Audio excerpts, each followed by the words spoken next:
શું કરવા માંગે? હવે તમે છે ને એક પણ શબ્દ નહીં બોલો.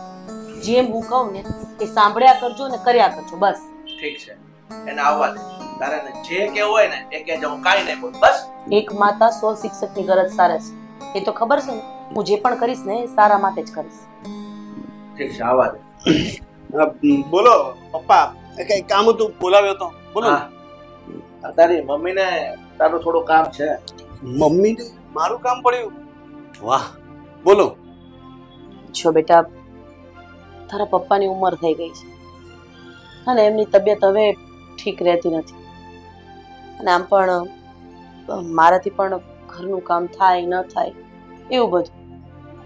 એટલે આ જમીન, મિલકત, પેન્શનના રૂપિયા જે પણ કંઈ આપણી પાસે છે, હું વિચાર કરું છું કે એ બધું તારા નામે કરી દઈએ. હવે તમારી જેવી ઈચ્છા, કારણ કે અલ્ટિમેટલી તો મેં કીધું હતું કે બધું મને જ આપવાનું છે. હવે તમારે જ્યારે આપવું હોય ત્યારે તમે નક્કી કરી લીધું હોય તો પછી હું શું કામ ના પાડું? ત્યારે મને એવું હતું કે તને ખાલી પૈસાની ભૂખ છે, મા બાપની નહીં.